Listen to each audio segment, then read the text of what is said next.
you giggle? Yes, yes. Why? I couldn't believe it, 3 minutes. I understand it doesn't take that, but... So you instantly knew that it was your 3 minutes of fame that had gotten her there?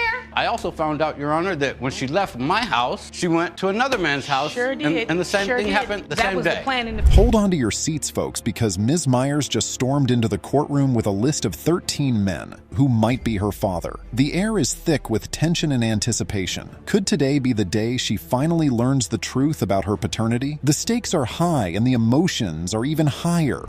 You have brought your mother, Ms. Madrigal, to court today because you claim she has no idea who your biological father is. You say your mother gave you a list of 13 possible men, and you are hoping to determine who your father is today. The court has located 2 of the 13 men and has already ordered paternity tests to be administered. Ms. Madrigal. As Ms. Myers takes the stand, the courtroom falls dead silent. She reveals that from the age of 13, after her father figure died, she's been haunted by the mystery of her real father. Each name on the list, another piece of her shattered heart. Will the court deliver her from this torment? Any friend that she met of mine, a guy friend, she'd ask him, were they her father? Really? Are you serious? So my thing is this. When she'll say, oh, is he my dad? I'll say, I don't know. Could be anybody in Seattle, since she thinks that's what it is. Absolutely. When you're to a point it could be this guy right here. Raised upon, really. Ms. Myers, in your statement, you say that your life without a father has been extremely difficult.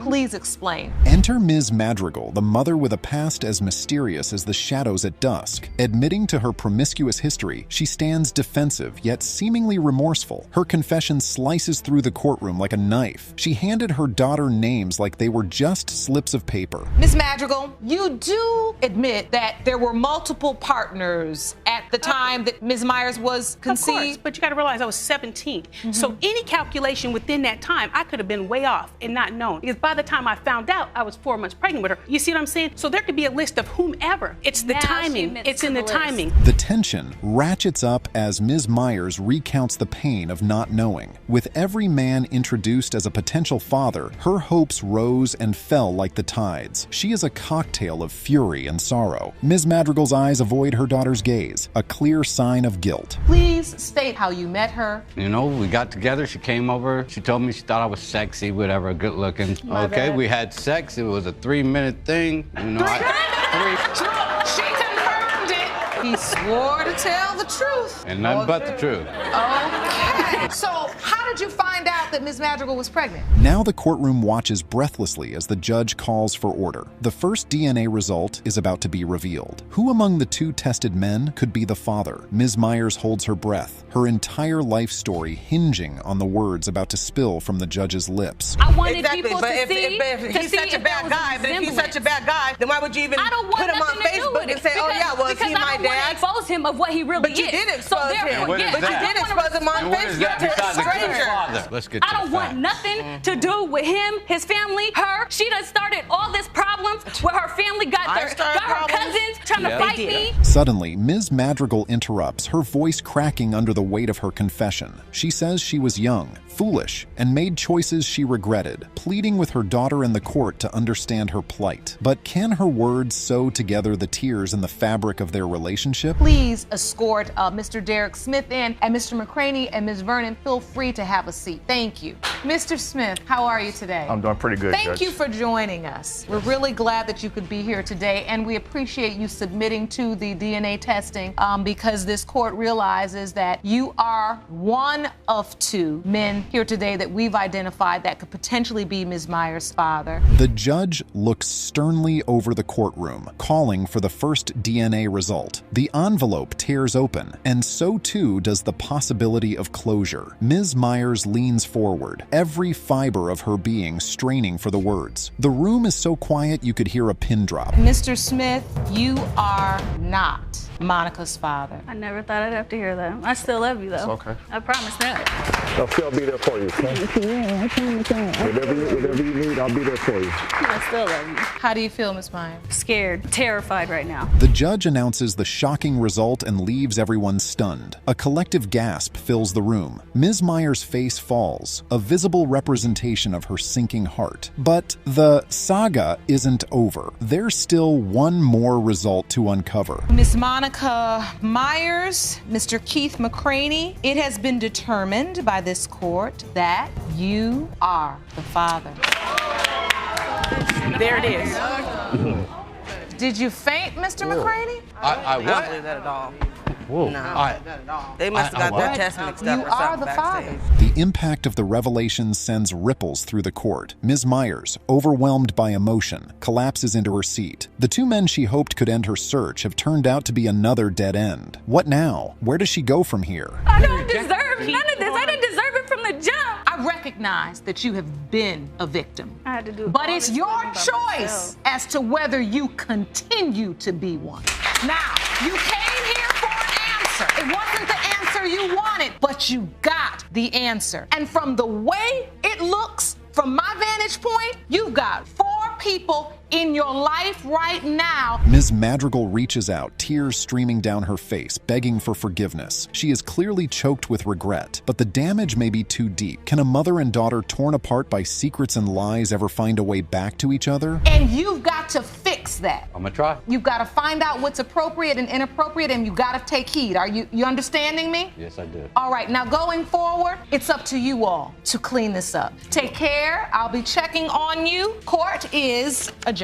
Fasten your seatbelts because Ms. Coe has just swept into the courtroom, her face set with determination and a hint of defiance. Is she really the rebellious parent her mother claims she is? Can Mr. Boyce truly be the father of her child? Today we have the case of Coe v. Coe, mother versus daughter. Ms. Coe, you say you're here today because your daughter is an out-of-control teenager and she needs help. Furthermore, you claim that you have serious doubts that your daughter's boyfriend, Mr. Boyce, is the father of your 7-month-old grandson. You say Mr. Boyce has been a good father to the baby. As Ms. Coe stands before the judge, her eyes flash with emotion. She's not just fighting for her credibility, she's fighting for her child. She declares that her mother is lying, setting the stage for a showdown that could tear the family apart or begin to mend deep wounds. She has an issue with authority. She doesn't want to be told what to do, how to do, or why to do it. Give me specific instances. Okay, from fights at school, hitting a police officer, not once, but twice. She Hitting a punched police officer. She punched a police officer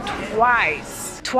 I get the phone call to go up to the school. I get there. I was thankful. The room tenses as her mother, a stern figure, takes the stand, her voice ringing with accusation. She says her daughter is out of control. The gallery gasps as she details nights of worry, her daughter's alleged neglect, painting a portrait of chaos and carelessness. You brought drama to the house. That's not you the made a truth. phone call saying, my mother and her girlfriend just jumped on me. You come mess them up. I said her girlfriend just jumped on me, and I did have But that somebody wasn't come true. over there. She made that phone call. Them guys, they loaded up. They came to my house. They bust out every window. They busted out my car. They destroyed my house. But Ms. Coe is quick to counter. She fires back that she never saw the struggles she faced, her voice cracking with the weight of unspoken stories. Her defense? A litany of efforts she's made to provide for her child, her commitment overshadowing her youthful indiscretions. There was somebody else in the picture. So, Mom, you're saying she was sleeping with multiple guys? I know that there was someone else. Now, how many more it was, I'm not for sure. But I do know that there was someone else. So, when I find out she's pregnant, I go to the guy. I go to Larry. I say to Larry, look, as Zair's mother, I'm gonna keep it real with you. I've got to be 100. I say you need to get a DNA test. But Mr. Boyce steps up, his expression one of quiet support. He says he has been there every single step of the way. Is his declaration enough to sway the court, or will the shadows of doubt cast by Ms. Coe's mother prove too pervasive? Please tell the court about that. I feel like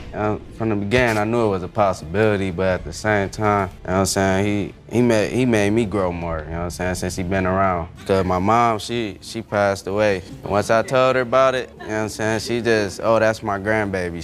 She buying him everything. I'm like, So your mom... She passed away in February. Charges of bad parenting fly like arrows, each one aimed with deadly precision at Ms. Coe's heart. Her mother accuses her of not being there when her father needed her, recounting missed birthdays and absent holidays. The sting of each missed milestone hangs heavy in the air. You looking at pictures of you as a child and him as a child. That's I can my see in son. your eyes you love him. I'm really, really proud of you. I really am. I want you to know that. And you know who else is? Who? Your mom. She is. And as, you know, as much of a stand-up man, you know, you're being in this decision. Ms. Coe's defense is passionate, her tears genuine. She says she has made mistakes, but who hasn't? But she has grown, learned, and her child is her world. Her heartfelt words resonate, but the skepticism in her mother's eyes remains unmoved. The sex you had was safe sex? Yes. It wasn't. And the defendant... I know it wasn't, because the first time, even when you wasn't under the influence, you didn't use it. Was you drunk? What about the first time? Was you drunk? What about the first time? Was you drunk? No. Okay, the first time, that was something else. Did you use one? No. The second time? No. The third time? No. He didn't use it. I used condom. Not with me. Yes, I did. The debate intensifies, the air crackling with raw emotion, accusations, defenses. The judge calls for order, but the underlying issues are too tangled, too charged with past hurts to settle quietly. The courtroom becomes a battlefield of conflicting narratives. Ms. Coe, but you have told this court that you think it could possibly be Mr. Boyce or maybe someone else. Okay, let's go to the results, okay? Jerome, do you have the results? Here you go, Your Honor. Then the pivotal moment arrives. DNA results are in hand. The court falls silent, the tension palpable. Ms. Coe grips the edge of the witness stand, bracing for the news that could either validate her claims or upend her world. Mr. Boyce, you are not the father. Yes, you are. You're his father. Yeah. Yes, you are. I'm still his father. You okay? I know this was not the way probably any of you. In the wake of the revelation, Ms. Coe's mother's face softens, a glimmer of regret passing through her eyes. She wonders if maybe she pushed too hard, and the reality of her daughter's struggles becomes painfully clear. I know it's hard to accept, but if you can hear me now and potentially just think about this in weeks and years to come, that families are more than just biological connections. They are love connections.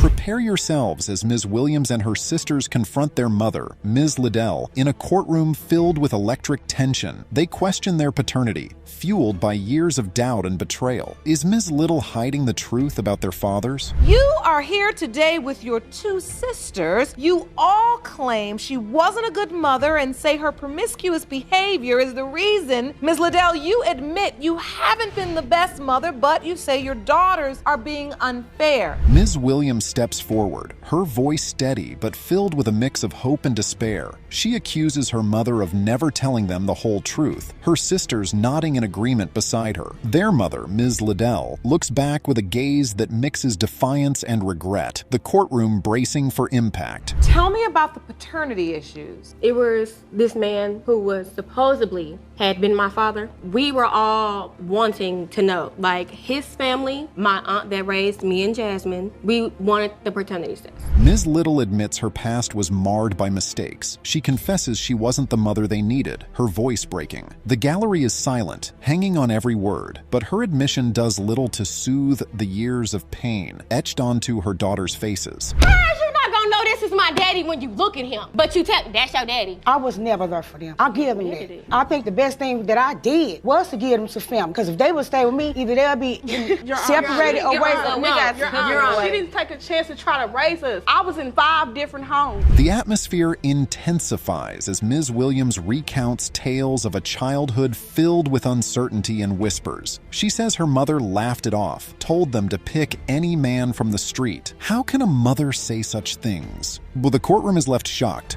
Mr. Williams, we're here with Lisa, Jasmine, and Jamie, and we're talking about the circumstances regarding their paternity. Do you believe you are their father? Ms. Little tries to explain, her words stumbling over decades of regret. She thought it was better to joke than to admit she didn't know, attempting to shield herself from the glaring truth of her failures. But her words only fan the flames of resentment. Why did it take 23 years? That doesn't make no sense. Okay, ladies, let's get some more. This is the man that you were told was your father. Correct. Yes. Now he's expressed that he doesn't truly believe he's your father. Right. Yes, ma'am. Tempers flare as Ms. Williams and her sisters demand answers. Who is their father? Why hide the truth? Ms. Little shrinks back, the weight of her past pressing down upon her. Each question is a strike, each plea a reminder of what was lost. You were out, you were able to come. Why did you miss it? Jamie, because I was a piece of, like, I'm not gonna keep down on myself, but I didn't care about y'all. I'm keeping it real. Y'all want me to keep it real? I didn't care about y'all. The judge intervenes, calling for calm, but the emotional turmoil simmers. This isn't just a paternity case. It's a battle for closure, for healing. Ms. Little's next words could either bridge the gap or widen it forever. Okay.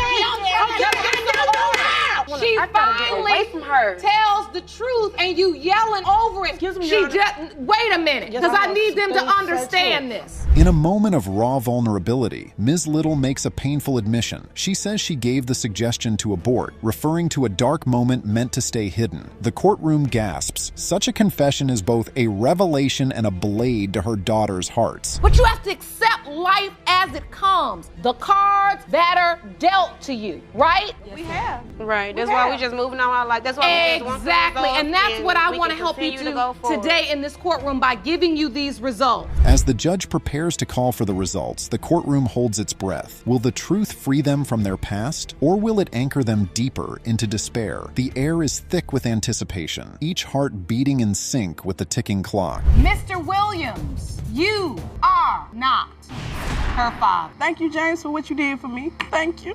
I hate you. I hate you. I hate you. Mr. Williams, I see that this was emotional for you as well. You thought out of all of the girls. Mr. Rajat and his partner take center stage in a courtroom drama that's charged with accusations and bitter regrets. Once a picture-perfect couple, they now face off over unsettling truths that could unravel everything they've built. Mr. Rajat, you claim your wife had an affair while you were away and then got pregnant shortly after you returned home. You argue you have no idea if her child is yours. You have petitioned the court for the results of a paternity test and a lie detector test to discover the truth. Mr. Rajat stands, his voice steady yet tinged with pain as he recounts the early days of joy and laughter with his partner. He asserts they were happy, casting a longing glance at her. The room feels the weight of past memories, now overshadowed by current strife and dissatisfaction. Tell me why you have the concerns. You know, all of my family and her family all have brown hair and brown eyes, and this child has blonde hair and blue eyes. His partner, standing firm, voices her grievances. She says everything changed after their child was born, her words cutting through the still air. She speaks of neglect, of a love that dimmed as her body changed, her pain palpable and raw in the silence that follows. Never talked to a guy, nothing inappropriate. I've spoken to a man, yes, but I have never cheated on my husband. I've never had any sexual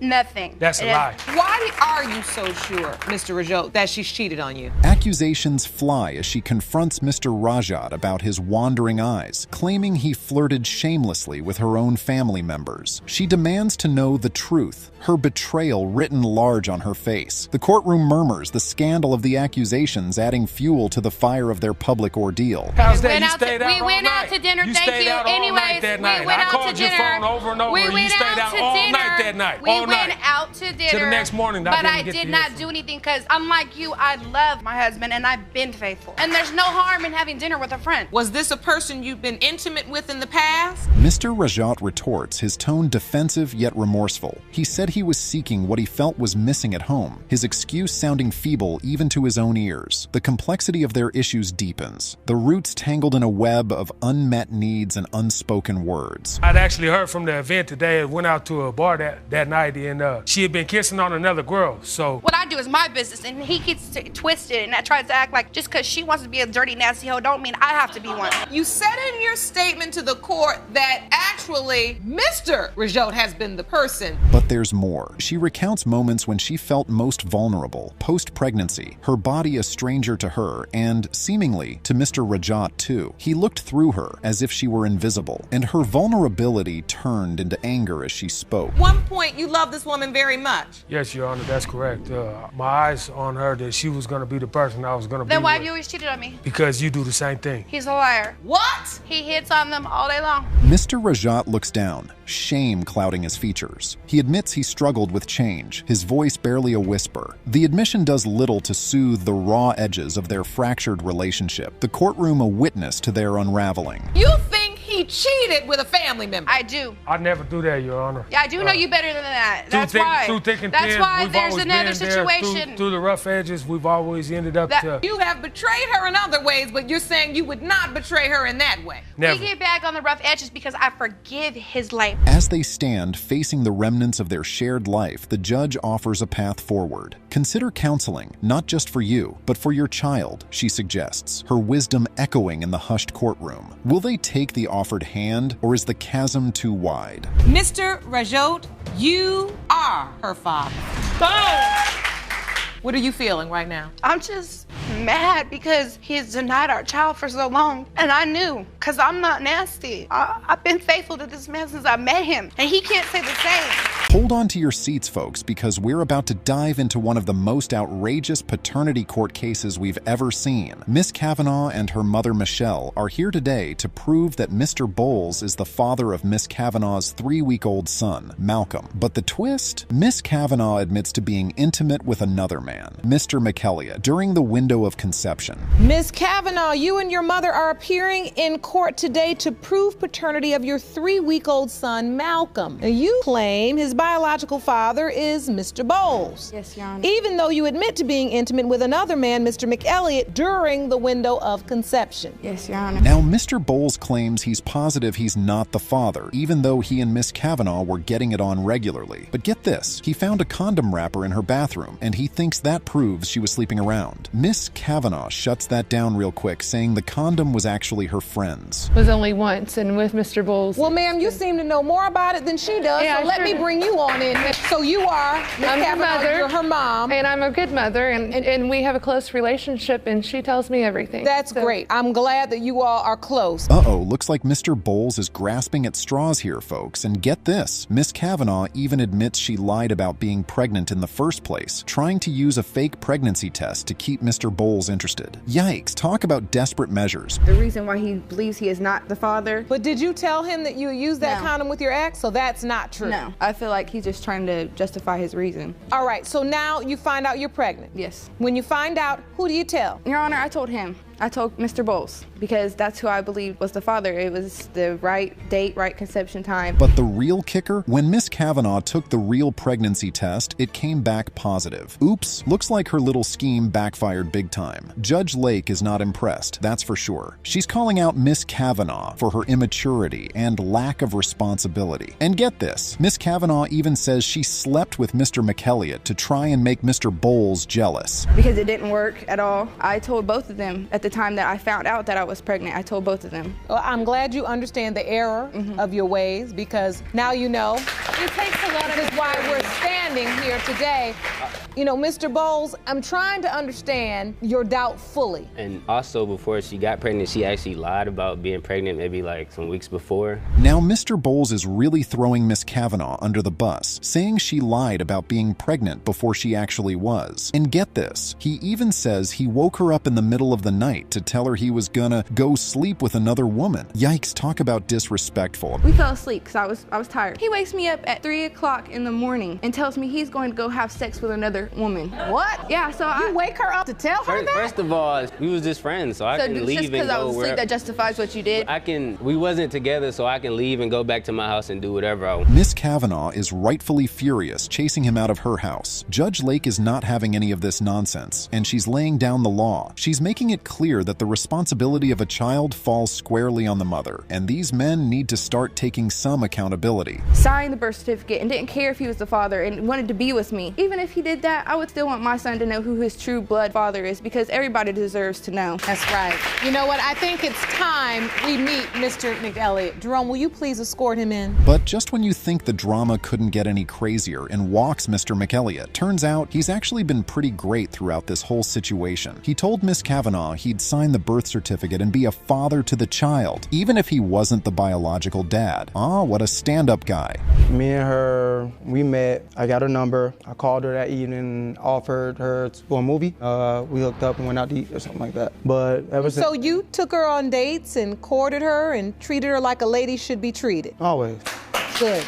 Judge Lake is really laying into these men, calling them out for their irresponsible behavior. She's making it clear that the consequences of their actions fall squarely on Miss Kavanaugh's shoulders, and that's just not fair. The judge is preaching the importance of respecting yourself and not trying to trick a man into having a baby. And I mean, I really couldn't understand how you can get facial features from an ultrasound, but... Well, you can, but regardless, the point is she was talking about the baby as if this child could be yours. So, as you look at Malcolm, who do you think he looks like? I want to say Mr. Bowles, but you can't always go on looks. But just when you think the drama is over, Judge Lake screeches the proceedings to a halt. The envelope with the DNA test results is in her hands, and it's about to go down. Mr. McElliott, you are not his father.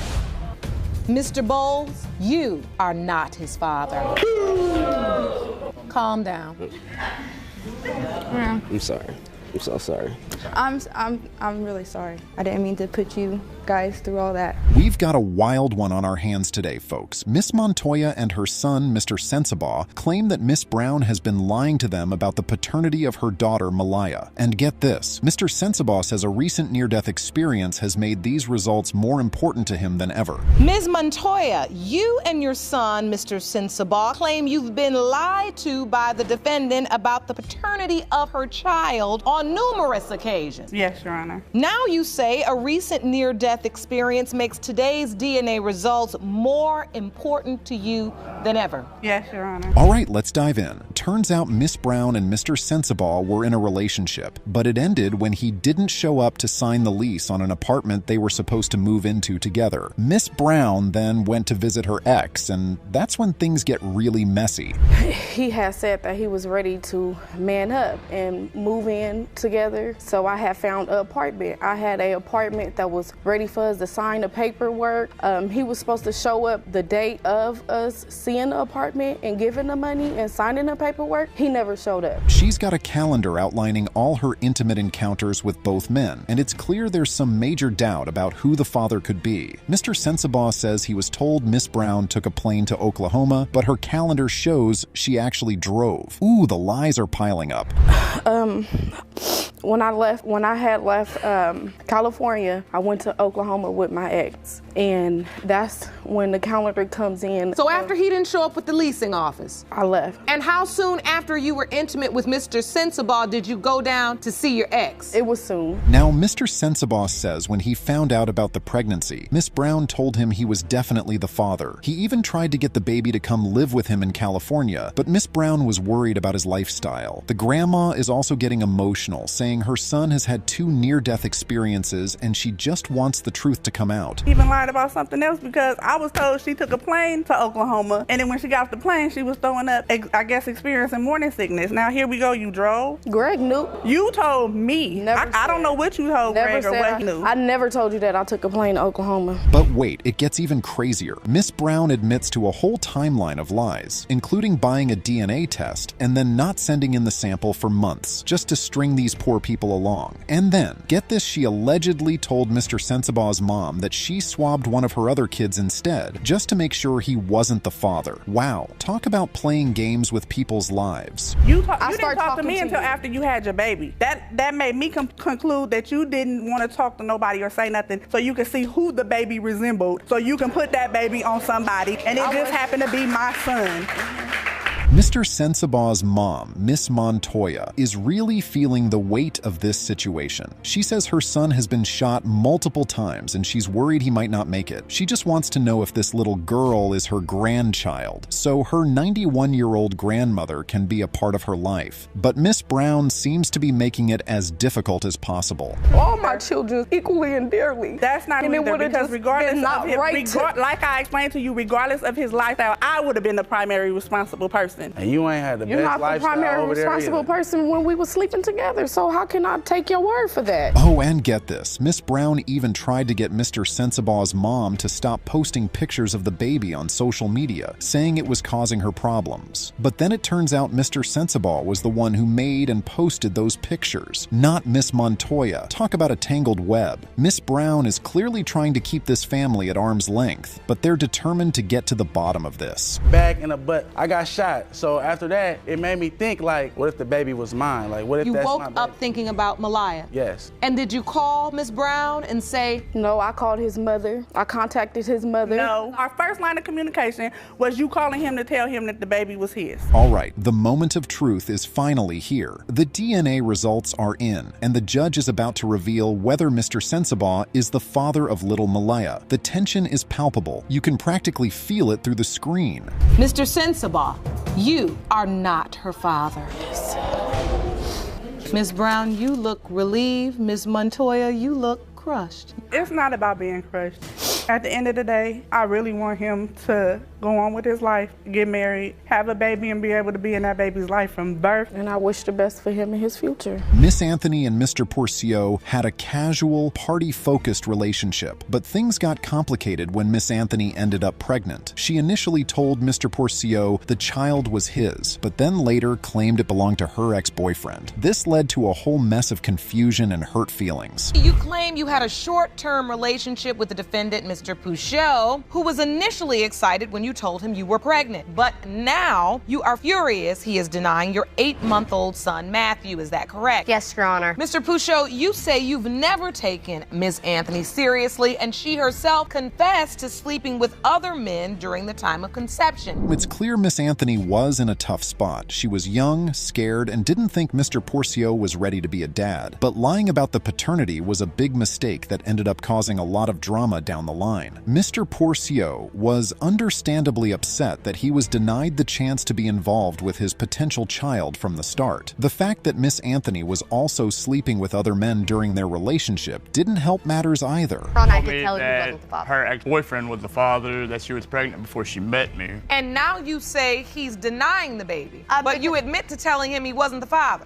Yes, ma'am, I did, and I understand that was me being in the wrong. That was 100%. Most of this is my fault. Things got even more complicated when Mr. Porcio ended up marrying his husband, Michael. Michael then got involved, claiming that Miss Anthony had directly told him the baby wasn't Mr. Porcio's. The he said, she said was enough to make your head spin. It's clear these two had a very messy, dysfunctional relationship that was full of lies, partying, and broken trust. Or have a child. But it was a sexual relationship. Yes, it was. Were you using protection? No, Your Honor, we were not. And he was there, so that's why I'm mainly upset. You were there for the 25 minutes of pleasure. Well, it's been 9 months. It's been 9 months, and I bought every diaper. I bought every if I was formula. The real kicker was when Michael showed up with evidence. Photos of Miss Anthony and Mr. Porcio together during the window of conception. This directly contradicted Miss Anthony's story that she had told Mr. Porcio the child wasn't his. The court was not impressed by her attempts to backtrack and claim she was just trying to do what was best for the baby at the time. I can't do this. My son deserves better, or my child, when I didn't know it was a boy, but my child deserves better than this. I don't know what to do. After she took the test, she looked me dead in my face and was like, it's not yours. That is a lie, and you know it. Don't be lying up in this courtroom. I ain't got no reason to lie. No. Let me finish. I laid down and I thought about it, and I realized that this man ain't gonna do nothing but party. Mr. Porcio was clearly emotional about the whole situation, especially since he had been raised in the foster care system himself. You could tell he really wanted to be a good dad and provide stability for this child if the baby was indeed his. The fact that he hadn't even met the little boy yet was heartbreaking. That was actually April. It was the first week of April was my conception time. That was April 4th. When that picture. First picture, you two look happy together. We were. Cute couple, April 4th, 2015. Is that the window of conception? Yes, ma'am. When the DNA results finally came in, the reveal was a real shocker. Mr. Pouchot, you are the father. That's the first time I've seen you smile today, Mr. Pouchot. This is all he really ever wanted, is to have a child of his own, and specifically a son. So on his end and on my end, like, basically makes the child my stepchild. Ms. Robinson is convinced that Mr. Rollins is her daddy, but he's adamant that he's 1000% sure he ain't the one who knocked up her mama, Ms. Palmer. Looks like we've got some serious family drama on our hands, folks. Let's dive right in and see how this one plays out, shall we? Ms. Robinson, you and your mother have opened your case today in hopes of giving you closure. Yes. You say you've always known the defendant was your father, and his denial has crushed you. Once you prove that he is your dad, you hope he will finally accept you. Is that correct? Yes, Your Honor. First up, we've got Ms. Robinson taking the stand, and she's got a story that'll tug at your heartstrings. Turns out she's been believing that Mr. Rollins is her pops for the past 24 years, but the guy keeps shutting her down, saying there's no way he's the father. Mama Palmer's been telling her all this time that Mr. Rollins is the one, but he's just not having it. Miss Palmer, all her life you have been telling her that Mr. Rollins is her biological father. Yes, Mom. You've never told her any other man was her biological father? No. And you've never gotten any level of recognition or acknowledgement from him? No, I haven't. Now Mr. Rollins, he's got a whole different take on things. This guy is so confident he's not the father, he's willing to bet the house on it. He's throwing around some wild accusations, saying Ms. Palmer was busy with multiple men back in the day, and that's why he's sure he ain't the one. So, Your Honor, I ran down the stairs. He was in the apartment next to ours putting in furniture. I was like, well, is Doobie here? And they was like, he came out, he was like, well, this mean? So I asked him, I was like, well, are you my father? He was like, no, I'm not your father. I was like, well, my mom telling me you are my father. He was like, well, no, I'm not your father. Oh, them's fighting words, folks, but hold on, it gets even crazier. Mr. Rollins even brought up some associates of his that he claims Ms. Palmer was getting cozy with. Yikes, talk about messy. Switching your stories and stuff, that's not right. I never switched the story. Okay. Are you a DNA tester? You don't know. Okay. Hold on, Mr. Rollins. What you not gonna do? What you not gonna do is be a prosecutor. No, what you not? No, you're not gonna prosecute her because you don't have no law degree. It seems like you're not a prosecutor. What you are? Hold on. Now the real drama starts when Ms. Robinson recalls that time when she was just 9 years old and tried to confront Mr. Rollins, asking him straight up if he was her daddy. But the guy just shut her down, saying, "No, I'm not your father." Ouch, that's gotta sting. Ms. Robinson's not holding back, calling him out for not owning up to it, even if he wasn't sure. Rejecting me because it was all her mother ever told her, right? So what? Hold on. I'm listening to you testify, but in that testimony, what I'm not going to allow you to do is further traumatize this young woman who for 24 years has been looking for her father, believing it was you. But Mr. Rollins, he's got a whole other story. He claims he just saw this little girl observing him, and he figured there was no way she could be his kid since they don't look alike. This guy's got some serious issues, if you ask me. And the way he's talking about Ms. Palmer's multiple partners, yikes, talk about throwing shade. But what you are is a possibility. So now listen, Mr. Rollins, I'm not gonna do a verbal dance with you because I'm gonna win that contest every time. So what I'm gonna do, we're not gonna do that. What we're gonna do is we're gonna get down to the facts so that we can get this young woman some answers, and you too. Things really start to heat up when Ms. Robinson brings up that time in 2015 when Mr. Rollins showed up to her baby's first birthday party with a DNA test in hand. Apparently, he wanted them to do the test right then and there, but they realized it wasn't that simple. Guess he's not too familiar with how these DNA tests work, huh? Tell you. Verbally stated. She had multiple parts. She was multitasking. No, I was not. You probably were multitasking. I know I would. You're saying in a polite way she was having sex with more than one man during that time. Exactly. And you know that for a fact because these men were associates of yours? Yes, ma'am. And then the big bombshell. Ms. Robinson shows the judge a side-by-side photo of Mr. Rollins and his own mama, and lo and behold, the resemblance is uncanny. Looks like Mr. Rollins can't deny the family resemblance anymore. He even admits he sees it now after all this time. Guess he's finally starting to come around, but the damage may already be done, if you ask me. You don't understand today, I'm not that, but I'm not, I'm sorry. I mean, if I am, I'm gonna hold up to my responsibility. That's good to know. Your Honor, when he came there, they was in the kitchen talking, and he gonna said, "Let me see your feet. Your feet do not look like mine." And he said, "Your mama been sleeping with a lot of men." And just when you think this case couldn't get any more dramatic, the judge drops the mic. The DNA results results are in, and you probably won't guess which way this one will go. Mr. Rollins, you are not the father. Well, you are not the father. Baby, I'm sorry. It was just my mistake, but I know I didn't sleep with nobody else. Well, we know that that's a lie. When I read the result and he was not the father. Miss Baker is suing her husband, Mr. Baker, to prove that their 3-month-old son, Caleb, is his. Sounds simple enough, right? Well, not so fast. Mr. Baker claims it's medically impossible for him to be the father, and he's ready to walk away from the family if the DNA results don't go his way. It's a high-stakes situation.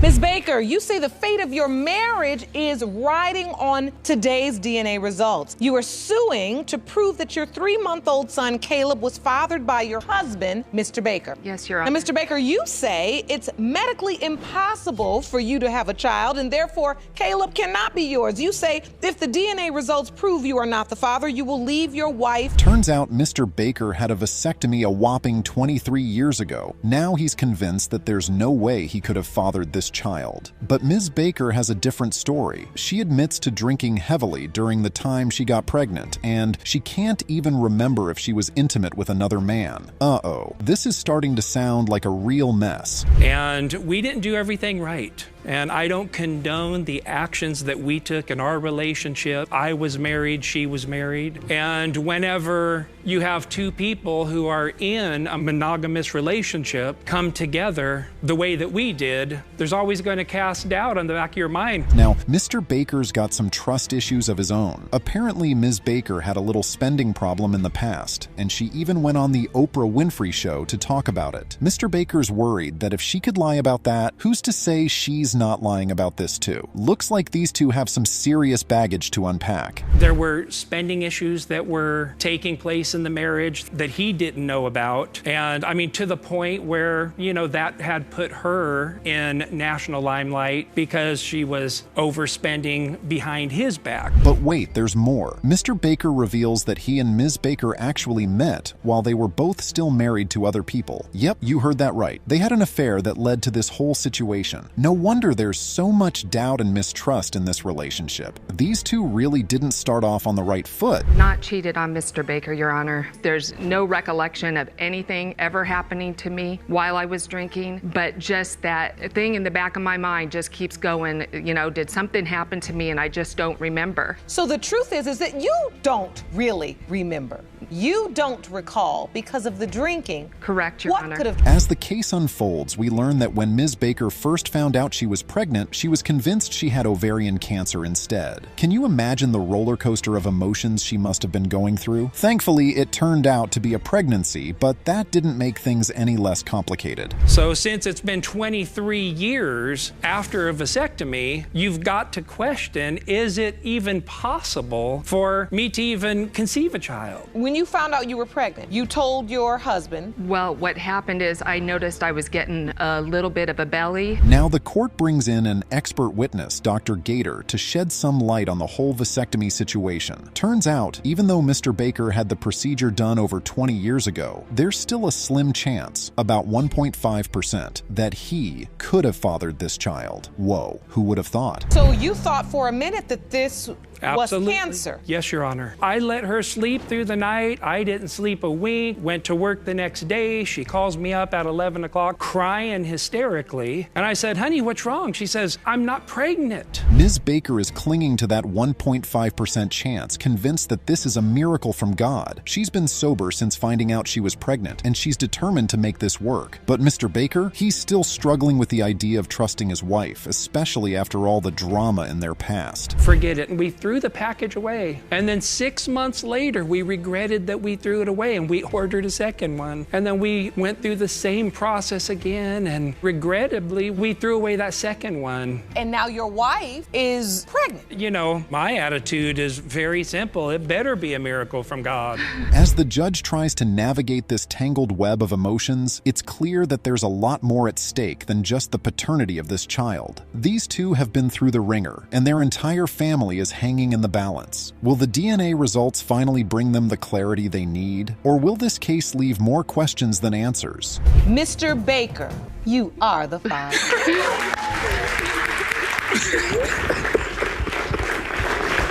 Thank you. I love you too. You know, this is a courtroom where very special things happen, right, bro?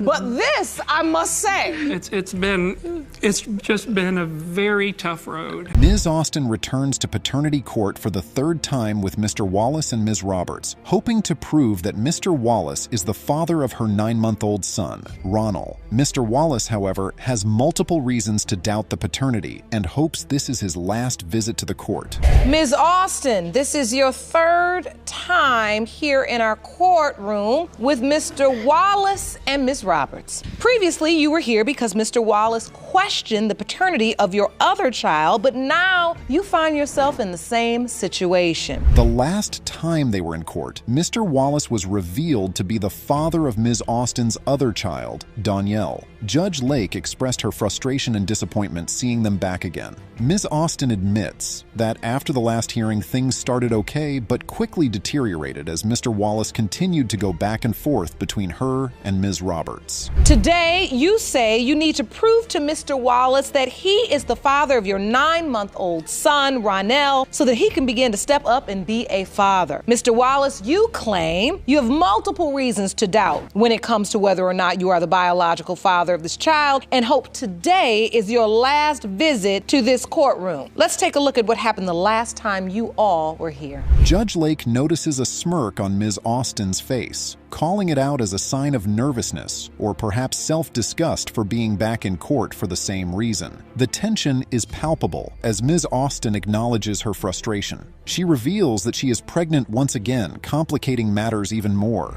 Since the last time we was here, everything started out okay, but we all knew that wasn't gonna last long. Ronell Wallace was still bouncing back from me and Kendrelyn. I had enrolled in school, but I never did go because I had got pregnant once again with Ronell, and she got pregnant with her baby, with her son. Mr. Wallace accuses Ms. Austin of being promiscuous, claiming he had spyware on her phone that caught her texting other men. Ms. Austin vehemently denies these allegations, challenging Mr. Wallace to provide proof. The courtroom heats up as both parties hurl accusations at each other. Because she's very promiscuous. When we was together, I had installed, it was like spyware on her phone. It's what they would duplicate her text messages and call log and send a copy to my email. And again, for about the 5th, 6th time, I called her texting different men. Well, where your proof at? Things take a dramatic turn when Ms. Roberts and Ms. Austin start screaming at each other, leading to a physical altercation. The courtroom erupts in chaos, and Ms. Roberts is removed from the courtroom. Judge Lake reestablishes order, emphasizing the seriousness of the situation, especially with another child involved. Allow me to sleep. I'm gonna keep on just because I know that you with her. She's so, allowed. I don't have nothing to do with that. Yes, if you would sleep with somebody else, yes, man, then do. you got low self-esteem. Lady, you hear the case? Let's get some order. Let's get some order. Mr. Wallace explains his doubts, stating that Ms. Austin was talking to other men during her pregnancy. Ms. Austin admits to talking to someone else, but insists it was out of hurt from Mr. Wallace's actions. The courtroom hears the complexities of their relationship, revealing deep-seated issues and mutual distrust. That you felt like Ms. Austin was sleeping around. Yes, ma'am. If you're talking to other people while you're pregnant and right after you're pregnant, of course, I'm gonna have doubts about the child. Right. Miss Austin, are you admitting that you also had a relationship with somebody else during the time? Ms. Austin presents photos as evidence showing similarities between Ronald and Mr. Wallace, particularly their chins and feet. However, Mr. Wallace remains unconvinced, citing her actions over appearances. He accuses Ms. Austin of being unfaithful and insists he cannot trust her. Walk me through what these pieces of evidence are. The first piece is... a chin. You see that chin? Look at their feet. So you say their feet are alike? Yeah. But they don't change your mind? No, ma'am. It's just like you go to a police lineup. They put you in there with 6 other men who look just like you. Judge Lake addresses the constant back and forth and abandonment issues, highlighting the emotional toll it has taken on Ms. Austin. She urges both parties to reflect on their actions and consider the impact on their children. The tension in the courtroom remains high as the moment of truth approaches. Never left, and I could have left. I could have walked away. I had a family, like, I could have walked away, but I like that, and I stood out and sat in earth because he left me. He keeps leaving me. Every day he leaves me. Like, what more could I do? That's because you always have other men. No. All right, folks, it's time for the moment of truth. Amidst Mr. Wallace leaving and coming back, the DNA results are in, and we're about to find out if he is the father of baby Ronell. Emotions are running high, and the stakes couldn't be higher for this family. Mr. Wallace, you are Ronell's father. I want to get you all some help. I have joining me today via Skype a gentleman by the name of Mr. Wright. Now, he's a social worker in Chicago, your hometown, based right there. Thank you so much for joining us today. Ms. Williams and her two sisters bring their mother, Ms. Little, to paternity court, seeking answers about their father's identity. They accuse their mother of lying and promiscuous behavior, which they believe has clouded the truth about their paternity. Ms. Williams, you are here today with your two sisters because you say you're tired of being lied to by your mother, Ms. Liddell. You all claim she wasn't a good mother and say her promiscuous behavior is the reason you need the results of a paternity test today. Ms. Lisa Williams, the youngest sister, feels particularly betrayed, claiming she has been lied to since birth. She shares a heart-wrenching story about a man who was supposed to be her father and how their attempt at a paternity test was thwarted when her mother didn't show up. Well, Your Honor, I was always the outcast of me and my two sisters because, being the baby, I'm the youngest. And I felt like ever since I was born, I've been lied to. And you always felt left out from your sisters. Tell me about the paternity issues.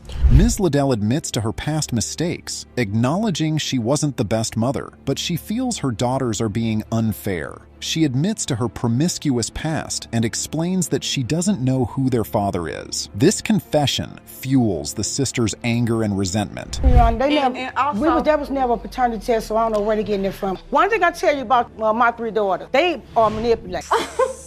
Just like me, they are liars. Just like me.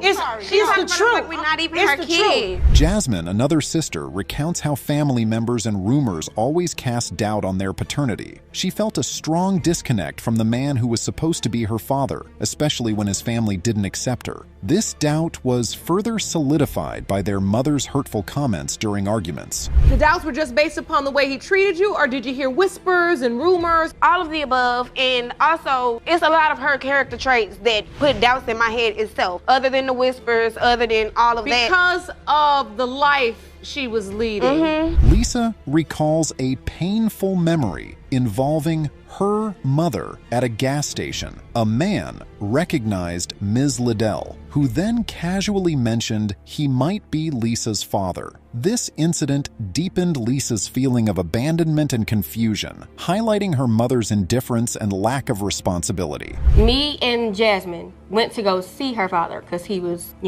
away. And that day when I saw him, I'm knowing, I don't see me at all. This is the saddest thing, Your Honor. After I had my son was 3 months. Ms. Little tries to justify her actions, admitting she didn't love herself and felt unfit to raise her daughters. This admission, however, doesn't appease her daughters, who accuse her of not even trying. They share stories of being shuffled between multiple homes, feeling unloved and neglected. I wasn't about enough. I didn't even love myself, so how could I love them? Because if they would stay with me, either they'll be separated away from me. She didn't 5. How could I raise you when I didn't love myself? What would I do for you? What nothing I could do for y'all? Tensions escalate as the sisters express their hurt and anger, accusing Ms. Liddell of ruining their lives. They demand to know why she never made an effort to be a mother or to provide them with the truth about their father. Ms. Little admits to her failures, but the wounds run deep. Yes, sir. When I did try, what minute y'all love me? When I can do something for y'all, then y'all always, then y'all stand in the back. Ladies, get some order, ladies. Let's get some order. Let's calm down. I know. The courtroom atmosphere becomes charged with emotion as the sisters and their mother clash. Miss Liddell's harsh words, including admitting she wished she had aborted one of her daughters, only deepen the pain. Judge Lake steps in, emphasizing the need for respectful communication and understanding. I'm keeping it real. Y'all want me to keep it real? I didn't care about y'all. Thank you Because for y'all was in my way of doing what I wanted to do. She told me she should have aborted me. She said I'm not her daughter. She should have aborted me. I sure did. All right, folks, it's time for the moment of truth. The DNA results are in, and we're about to find out if Mr. Williams is the father of these young women. Emotions are running high, and the stakes couldn't be higher for this fractured family. Mr. Williams, you are her father. He did like that. He straight dropped his head like, oh. It was out of happiness. Mr. Williams, you are not her father. Mr. Williams, you are not her father. Thank you, James, for what you did for me. Thank you. Miss Banks is on a mission to uncover the truth about her grandson, Jay Shani. She believes the defendant, Miss Hawkins, is wrongfully pinning her baby on her late son, Daryl, who was tragically murdered. Miss Banks insists that Daryl himself had doubts about being the father and is determined to prove it today. Ms. Banks, you say the defendant is pinning her baby on your son, Daryl, who was tragically murdered before her child was born. You say Daryl told you he didn't believe he was the father, and you intend to prove that today. Is that correct? Yes, Your Honor. Miss Hawkins, however, paints a different picture. She claims Miss Banks has no idea how much Daryl loved her. According to Miss Hawkins, Daryl was thrilled when he found out she was pregnant. She believes the DNA results will confirm that Jay Shani is indeed Daryl's child, despite Miss Banks' denial. Daryl and I had a strong relationship. We were on and off. I loved him very much. He loved me very much. When I told him I was pregnant, he wanted me to keep it. We got back together and we started working on it. When you were broken up, were you all seeing other people? Yes, he was seeing someone else and so was I. Miss Hawkins argues back, stating that she was only with the other man for 2 weeks and was already 6 weeks pregnant when she found out. She insists that Daryl wanted her to keep the baby and they got back together before his tragic passing. This sets the stage for a heated debate about the nature of their relationship and the timing of the pregnancy. When I found that I was pregnant, I was about 6 weeks pregnant. So you feel like you were already pregnant before you and Daryl broke up? Yes. When you told Daryl you were pregnant, what did he say to you? He was happy. He wanted me to keep it and he wanted to get back together. Miss Banks explains her skepticism, highlighting the rocky nature of Daryl and Miss Hawkins' relationship. She reveals that she was very close to her son and knew he would have expressed certainty if he believed the baby was his. But Daryl had expressed doubts, especially since Miss Hawkins was involved with another man during their breakup. She called and said that she was pregnant. She was living with another man.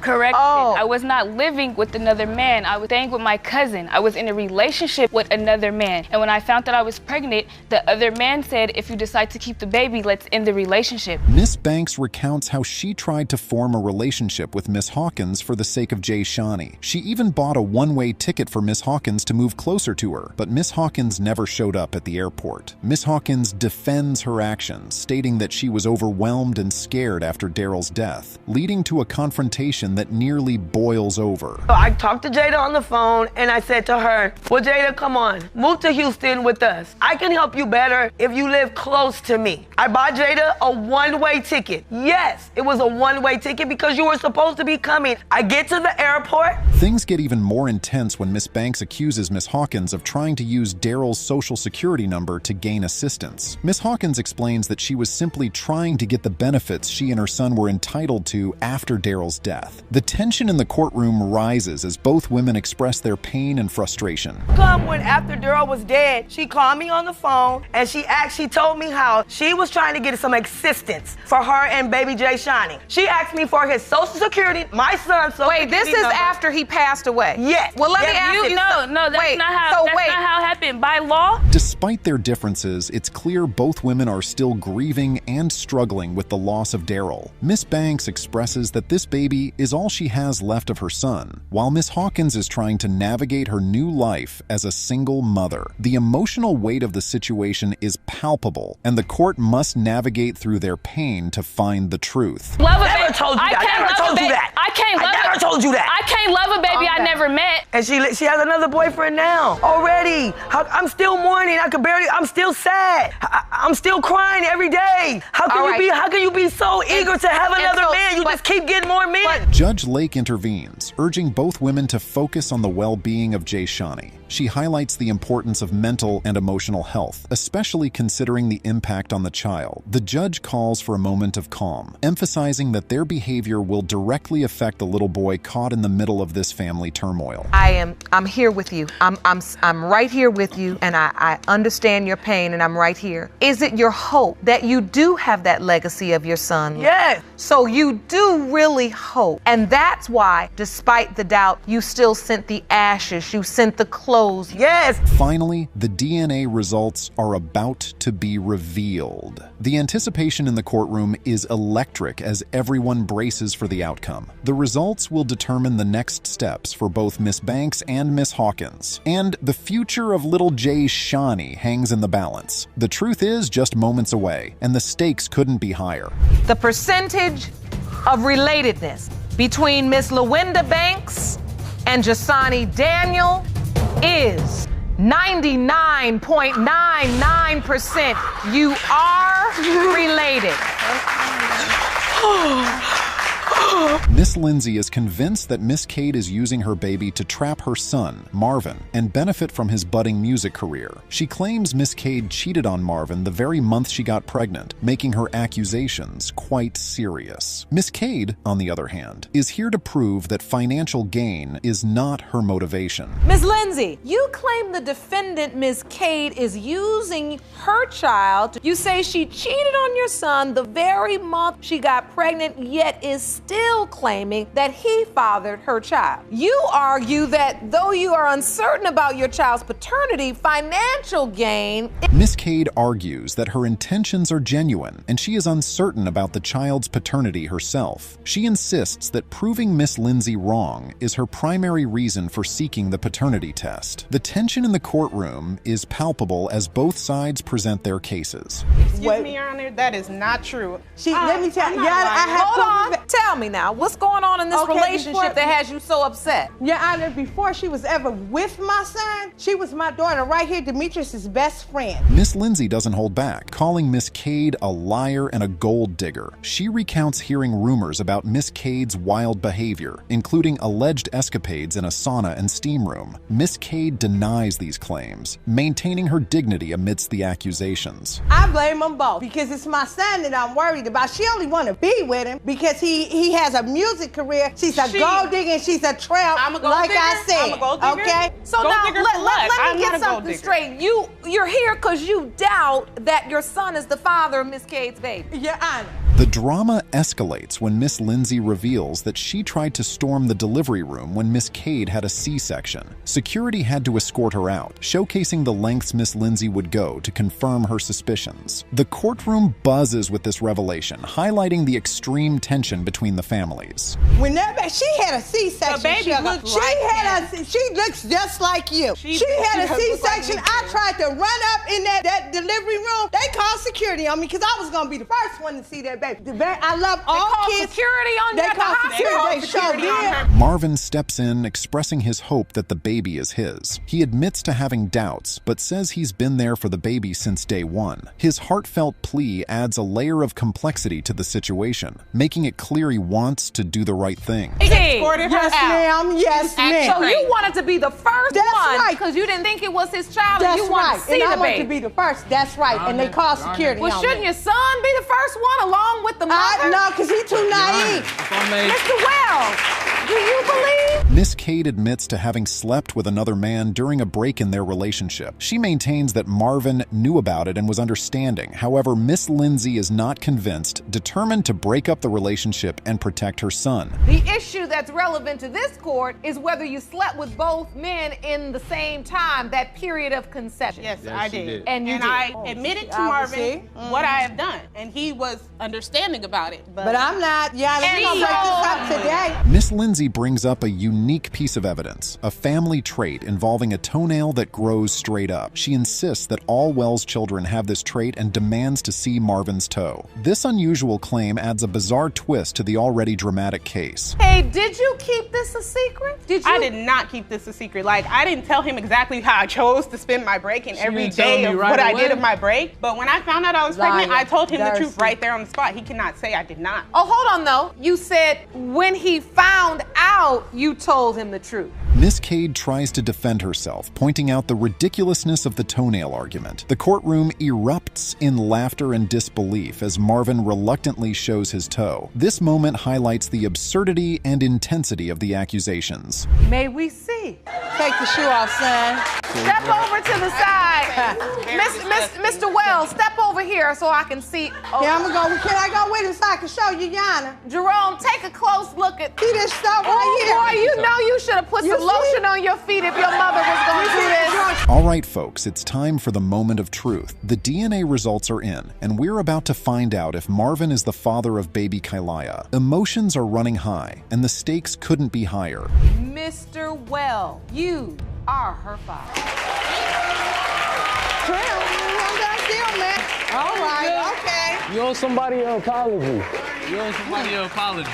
Turns out Mr. Gilbert was all about having a baby with Ms. Davis. He even wrote her a love song, which is pretty darn romantic. But then, things took a turn when Mr. Gilbert's family started doubting the paternity. Apparently, they heard some rumors that Ms. Davis was hanging out with other guys before she met their brother. Yikes! Ms. Davis, you say that you are convinced beyond a shadow of a doubt Mr. Gilbert is your son Corey's father. You feel the only reason Mr. Gilbert is denying paternity is because he has been brainwashed and manipulated by his meddling sister. Is that correct? Yes, Your Honor. Ms. Davis is adamant that this is Mr. Gilbert's baby, and she's not happy about his family's doubts. She says they've been brainwashing him, and that's why he's starting to question it. But Mr. Gilbert's sister, Ms. Jones, isn't buying it. She thinks Ms. Davis is just trying to latch onto her brother because he's trying to be a rapper. Mr. Gilbert, did you tell her you want to have a baby? Yes, Your Honor. So why doubt the baby? Because it's like the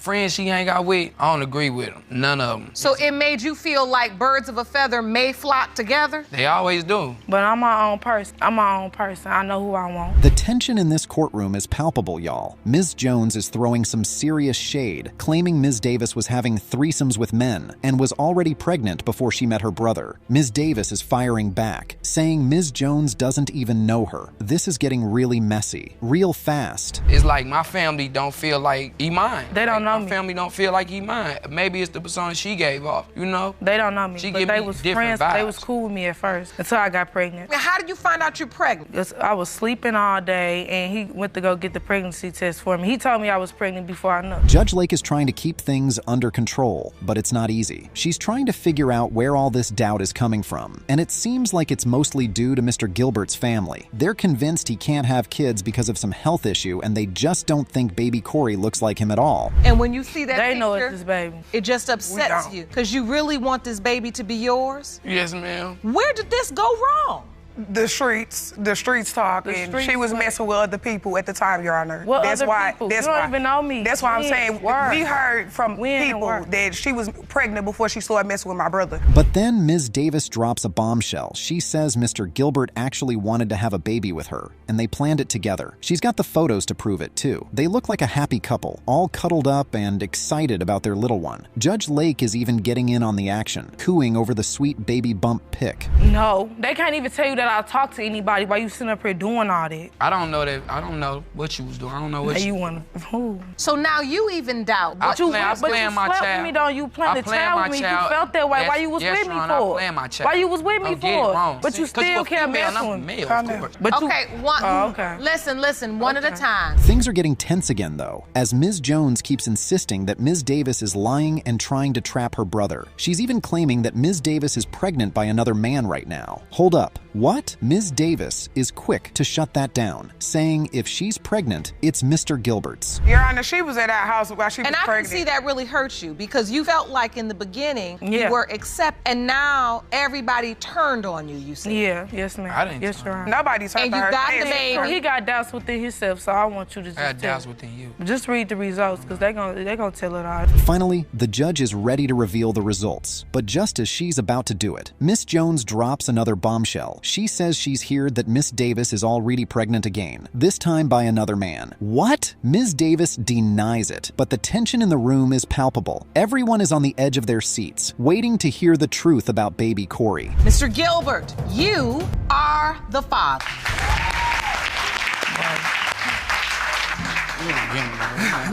Because you want me right back with me.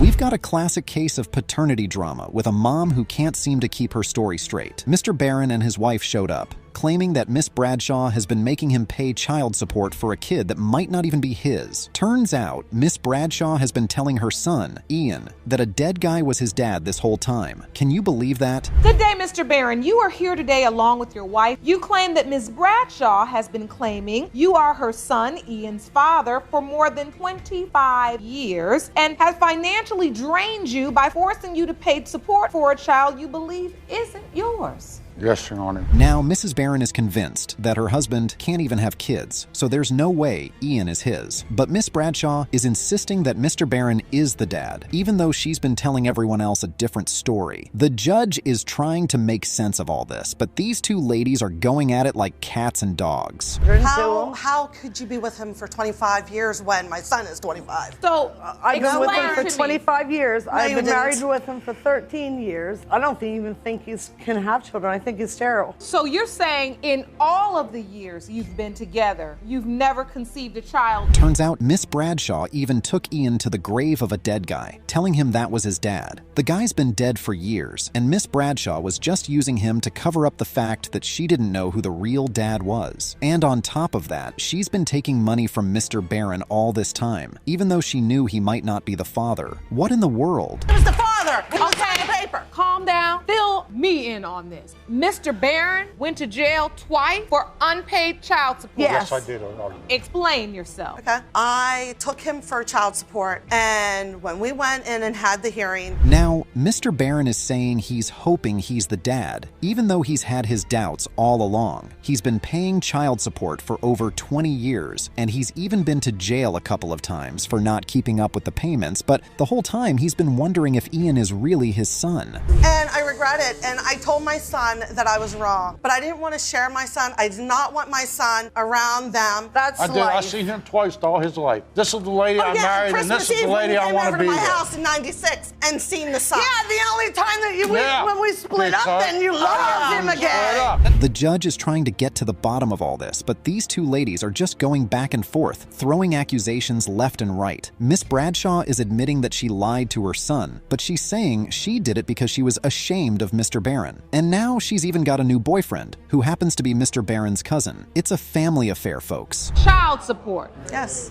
Over the years. Yes. And to this day, he doesn't know if he's truly his father. But he could have if he would have requested DNA at the beginning of all this. You could have just said, hey, why don't you see my son? You was not Wait there, a minute, Sharon. wait a minute. Ian, the poor kid, is just sitting there, trying to make sense of it all. He's been lied to his whole life, and now he's finally got a chance to find out the truth. He's saying he just wants to know who his real dad is, so he can have a relationship with him. And Mr. Barron is getting all emotional, saying he hopes he's the dad, and that he wants to be a part of Ian's life. The guy that's dead wasn't my father. Had so many emotions built up, and I kept after about who my father was because Dawn was paying child support. We never had a relationship. There was rumors floating around. We live in a small town, so. But then Mr. Barron's wife, Brittany, steps in and says it's really important for Ian to know who his dad is, especially since she and Mr. Barron lost a baby recently. She's saying that Mr. Barron has always wanted to be a dad and that he's ready to welcome Ian into the family, no matter what the DNA test says. The judge is finally ready to reveal the results, and it's a doozy.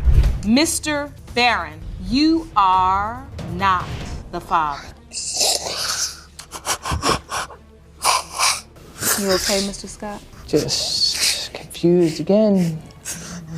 I don't know where to go from here. Your son says he doesn't know where to go from here. Oh, looks like we've got some drama on our hands today. Ms. Kingsbury and Mr. James were supposed to be a happy couple planning for a baby, but things took a wild turn. Turns out Mr. James was getting a little too friendly with someone else while his girlfriend was pregnant. This is not looking good, folks. Miss Kingsbury, you say you were in a romantic relationship with the defendant, Mr. James, and planned to have a child together, but when your 11-month-old son, Chance, was born, Mr. James turned on you and began to deny paternity. You are here to prove Mr. James is the biological father. Is that correct? Yes, Your Honor. From the start, it's clear these two have some trust issues. Ms. Kingsbury admits to telling a little white lie about getting a ride from a coworker, and Mr. James just can't seem to let it go. He's heard some rumors about her getting out of cars with other men, and that's really got him riled up. But come on, Mr. James, a ride to work? That's hardly grounds for accusing her of cheating. I think I could count on her. She was supportive. That was the nature of the relationship at first. So what are you trying to say, that we weren't in a relationship? We didn't have love for each other? Are you trying to say that, Mr. James? I ain't say we didn't have love for each other. I said I wasn't in love. I got love. So why were you planning to have a baby with someone you weren't in love with? Things get even messier when Mr. James drops a bombshell. He had someone else pregnant at the same time as Ms. Kingsbury. He tries to play it off, saying he was just sleeping when Ms. Kingsbury told him she was pregnant. But then he goes and yells it out the window of his car like a crazy person. Real smooth, Mr. James. Real smooth. Brought her all the way to the other side of town to her godmother, and I had to get to work. I paid the young man gas money. And another thing, when I was going to get my nails done, the young man was on his way to my house to get his money. Me, Kenneth, and my daughter was walking to the nail salon to get my nails done, and the young man gave us all a ride. So if he felt any way towards me and this young man... Now we find out that Mr. James was actually at the hospital for the birth of his son, Chance, and even signed the birth certificate. But then he starts doubting the paternity because Chance was born with the sickle cell trait. Sounds like someone needs to brush up on their biology knowledge. You lie, that can also lead to different, like, session or whatever, different sequence of your life that you can do those type of things. So now, Ms. Kingsbury, he's saying that now you've started a pattern of lying. Is that true? No, I told him one lie. Okay. Enter the expert, Dr. Sherney, who lays it all out for us. Turns out, if one parent has the sickle cell trait, the baby can inherit it too. But Mr. James is convinced he and his family don't have it, except he's never actually been tested, and neither has his family. Oops, looks like he jumped the gun on that one. Home now with somebody. Let me explain something to you. About that time, me she and told my me she was co-worker live in the same neighborhood. We both walk to work. He just so happened to be walking the same time. Yes, this is my co-worker. We're gonna walk and have a conversation. He turned off. But she never told me that, went though. to his house, and I kept walking home. Tell me that. So wait, Mr. James, listen. The judge makes it clear that Mr. James's doubts about the paternity don't hold up, and it's time to reveal the results. The suspense is killing us. What will the DNA test say? Is Mr. James really the father of little Chance, or is there another twist in store? Mr. James. Yes, Your Honor. You are the father. That's your beautiful little boy. How do you feel? It feels good to know for sure? Yes, ma'am. I'm sorry. You don't have to apologize. What are you feeling in this moment, Miss Kingsbury? Just thinking about everything I went through.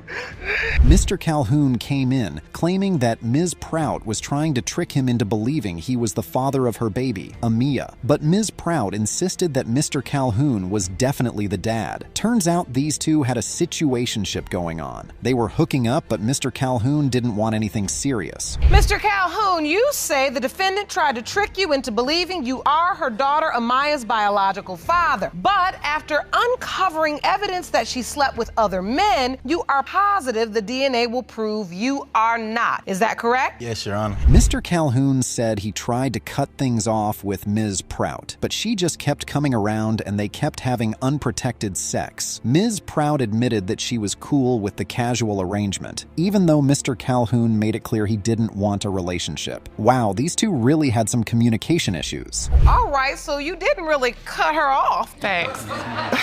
That part. It was like situationship. It really wasn't a relationship. It was just cute.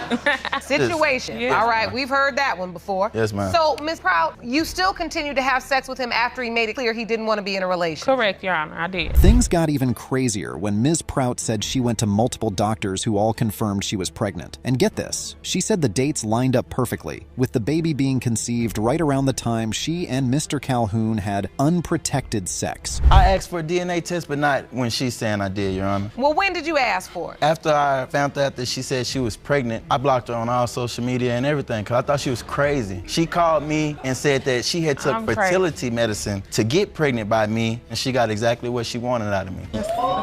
Mr. Calhoun, on the other hand, said he had reason to believe Ms. Prout was sleeping with other guys during that time. Ooh, the plot thickens. Ms. Prout denied that, but Mr. Calhoun's friends apparently told him a different story about Ms. Prout claiming to have a baby by another guy before. Yikes, this is getting messy. You were intimate with Mr. Calhoun twice. Unprotected. Unprotected, and the yellow indicates the window of conception. So as you can see, the day you said you had sex with Mr. Calhoun falls directly in the window of conception. Yes, Your Honor. Then the judge brought in a surprise witness, Ms. Prout's godsister, Demetria Dawson. Demetria claimed that before Ms. Prout even met Mr. Calhoun, she was already pregnant from sleeping with another guy. She said Ms. Prout's mood changes were a dead giveaway. At the end of the day, he really denied my baby because he on child support. Period. Point. That's it. It has no. It have been back and forth. Support, One minute I'm the daddy, I'm happy, whoop-de-whoop blam. Then the next minute I'm not the daddy when you get hit with them papers. Your Honor, that's how it goes. Your Honor, I received the child support papers.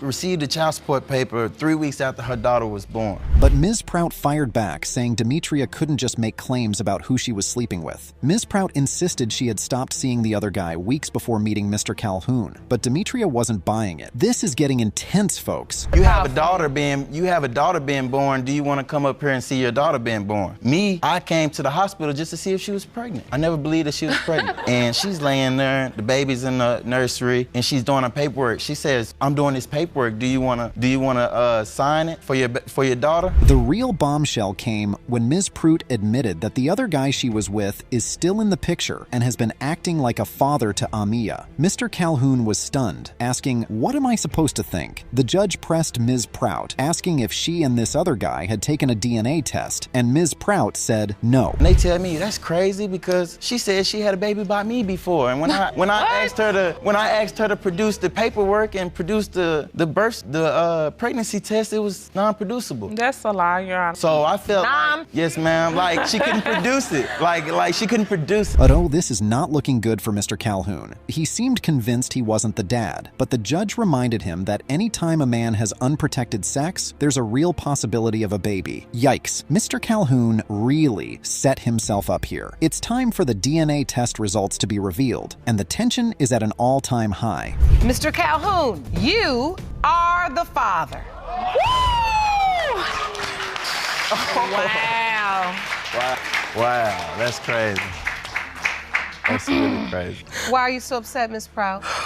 Y'all don't know what I've been through with this man. Like, this whole beef thing, I can't co-parent like that. Either we gonna co-parent the right way or it's just not gonna happen and we can go to court and figure it out like that. So, Mr. Streety is accusing his ex-girlfriend, Ms. Johnson, of cheating on him with a guy she worked with at a haunted house. And now he's questioning whether their 13-month-old son, Zeandre, is actually his You say you got spooked when you found out that your ex-girlfriend, Ms. Johnson, cheated with a man she worked with at a haunted house. You have dragged the defendant into court today to prove that you are not her 13-month-old son, Zeandre's father, so you can remove your name from the birth certificate. Mr. Streety starts off by explaining that he signed Zeandre's birth certificate, even though he had doubts about being the dad. Turns out, when he first met Ms. Johnson, she was already pregnant, but Mr. Streety, being the good guy that he is, decided to step up and take on the role of father for all her kids, not just the new one. Who wasn't yours. When you met her, she was pregnant. Yeah, plus their older siblings too. And the older siblings. It's not like you didn't know. But you signed the birth certificate of the first child. This last one. And his brother. daughters, the two youngest. But you knew that. That's what you agreed to do. Yeah, but I did that to show you that. Wait, I want to be clear. You signed the birth certificate for a child you knew wasn't yours. Yes, Your Honor. Ms. Johnson chimes in, saying that Mr. Streety was already suspicious of her back then, thinking she was involved with someone else. Apparently, he even moved to Denver without telling her, probably to get away from the drama. But Ms. Johnson wasn't having it. She says he's the one who's delusional, and that the timeline he's presenting is all messed up. Someone else, because he was receiving phone calls, and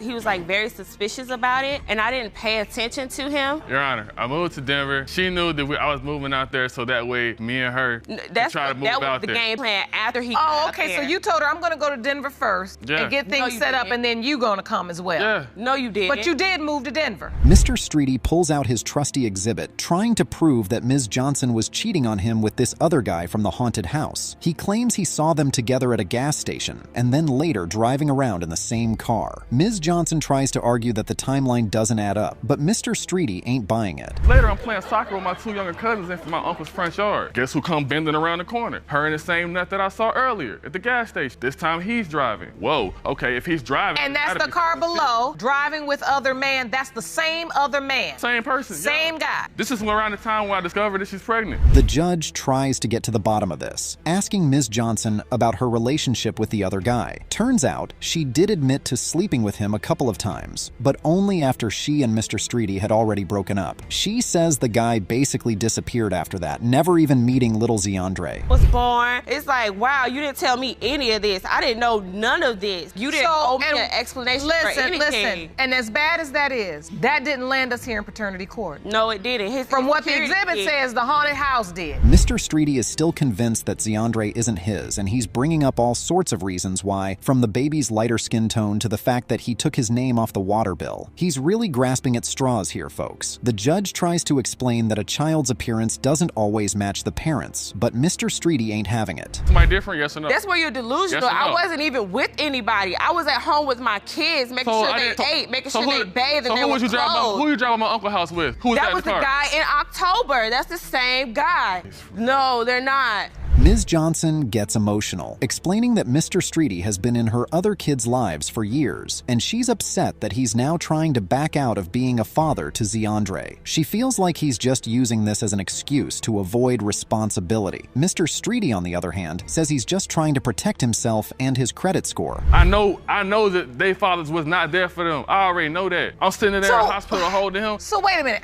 This is what I want to understand. How do we go from this picture of you in the hospital to Zeandre is now 13 months old, and you're saying you don't believe he's your biological child? The reason why I have my doubts. Finally, it's time for the big reveal, the paternity test results. The judge reads them out, and, well, let's just say everyone in the courtroom is in for a surprise. Mr. Streety, you are the father. I told you. How do you feel now, Mr. Streety, now that you know for certain? That just shows right there that she did have somewhat of some kind of respect for me. You know what I'm saying? She never been unsure. I always been unsure. I believe you doubt it. You know, some men come in here, I feel like they ain't got doubt, they just don't want the responsibility. Destiny Rice alleges that her boyfriend, Michael DeBaca, is denying paternity of her unborn child and is also a cheater who posted several ads looking for girlfriends online. She adds that DeBaca owes her $750 for plane tickets and a loan. Meanwhile, DeBaca accuses Rice of cheating on him. What's the story surrounding their relationship? It began about a year and a half ago. I responded to an ad on the internet. He was looking for friends. I went over to his house and we started hanging out and we stayed up for a while, and then he started asking me to have sex with him. That's not a lie. Why would you ask me to have sex with him? Okay, and please. he kept asking me and asking me and asking me, and I told him no, I do not sleep with guys on the first night, and I said that way more than once. Okay. You can already predict that these two will take us on a ride. Well, of course, there's more. Take a look at this. She invited me over to her house to just hang out for a night. I went over to her house for a night, and I just happened to stay because we just happened to keep having sex. It was just like, it was more of a friendship with like benefits. It wasn't, we were in a relationship, we weren't claiming each other as boyfriend or girlfriend. We were going to be in a relationship. The guy she was living with. Okay, hold on, let me understand this. The guy she was living with was married. At this point, I shouldn't even be expecting to see normal cases, because that's a rare case in paternity court. Most of the people who come here are straight up cuckoos. close, but let's keep watching. DeBaca and Rice argue about whether or not they were in a relationship. Rice says they were, but DeBaca doesn't agree. Yeah, it was on well, Facebook. It was on the internet. Okay, so if we were in a relationship, which you say we were in a relationship, right? When I was at work, she has dudes texting her asking them to come over when I'm at work with her boss. So, like, how is that a relationship? How's that a relationship? Can't a girl be friends with guys? Asking them to come over and asking them to cuddle? I didn't ask any guy to cuddle. Asking them to cuddle? I didn't ask anybody to come cuddle with me. But DeBaca wasn't done yet. Judge Lauren asks why he doubts that Rice's baby is his, and he has much to say. Here, take a look. When I was over there, I was looking through her phone, and she had a picture of someone dudes in her phone. Wasn't my, I have tattoos on my plight. How many times do you need to say? Okay, so you saw, that's one doubt. You saw the picture. Yeah, that. And what else? All right, so we had a little party at our house one time, and I was passing out in the living room. Sheila DeBaca is on a row, and he has more things to say about where his doubts stem from. Because she had massage clients, she's a massage therapist. She was gonna do a massage for a family friend is what she called him. She said, yeah, come to my house. He asked who was all gonna be over there. She said, me, her boyfriend, and he was just like, oh, no, never mind, never mind. He's just making up stories. I don't even know what he's talking about. I've never done massage inside my house. Yeah. You say this happens over and over again when she says she's pregnant after you break up. But what happens after DeBaca denies being responsible for her pregnancy? According to Rice, DeBaca tells her that he wouldn't be paying child support, and neither would he be doing a paternity test. But DeBaca denies this last statement. So let's fast forward. She's pregnant.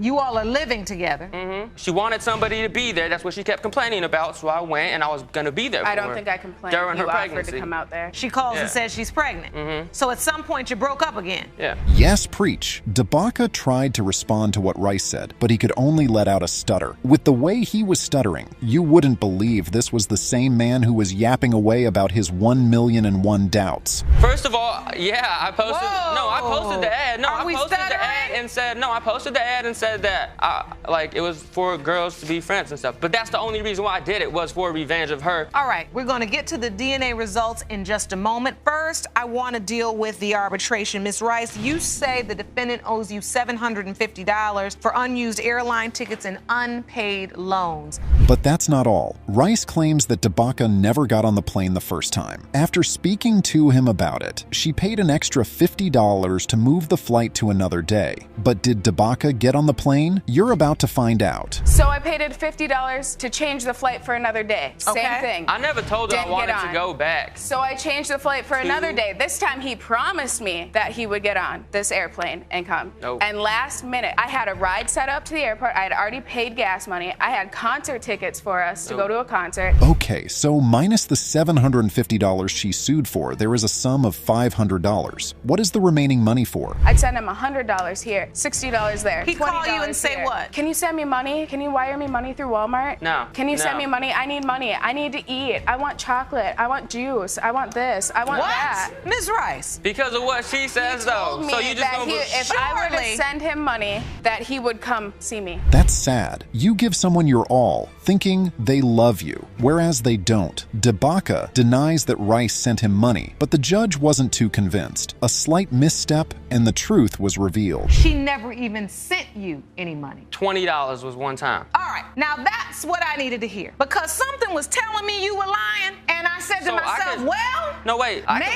maybe this girl is just crazy enough to think she sent some money. But anyway, it's time to move on. Let's find out what the DNA results say. Mr. DeBaca, it has been determined that you are the father. What did I tell you? What do you have to say? Nothing to say now. I'll take responsibility and take care of my child. I And just that's wanted to be sure. exactly what I want you to do. Can I apologize to her? You absolutely can. I'm sorry, Destiny. I really am. Here's another on and off relationship that has suffered from mistrust. Wright claims the defendant, Kane, who is his supposed baby mama, is known for telling lies, which has prompted him to doubt the paternity of 1-year-old Ariana. What exactly is going on in this relationship? When we first started talking to each other, I was always hanging out with my ex. And Were you still sleeping with your ex at the time? No. So you weren't sleeping with your ex, it was really your ex? Yes. That's not what he said. What, Mr. Wright? I said, that's not what he says. So, Mr. Wright, you tell me. I want to know why there's so much mistrust. Okay, I see Kane wanted the tow truck man to help her tow more than her car. So these two started dating, and Kane got pregnant. Now, this next revelation will have you shocked. Well, before that, I mean, we started dating, then her ex-boyfriend's always sleeping in her bed with her. What? No, it wasn't like that. He came over to my house because when he helped me move in, he needed somewhere to stay. My friend was sleeping on the couch, and I said, whatever, you could sleep in here. I gave him his blanket. We had What about separate the beds. floor? Now, you know you're in court, Miss Kane. Yes. Meanwhile, Kane denies being on a double date. She claims her friend requested that she come with her to see a guy the friend was interested in, and that she bumped into her ex at the location. However, Wright doesn't believe what she says. At this point, Judge Lauren realized why the pair had so much mistrust. All right, let's talk about this. Let's talk about this for a minute, because you say the relationship is just riddled with mistrust, and I can see why. I mean, this is just so. Meanwhile, Mr. Wright, what's your ex doing all this time? Because you living in the house with her, right?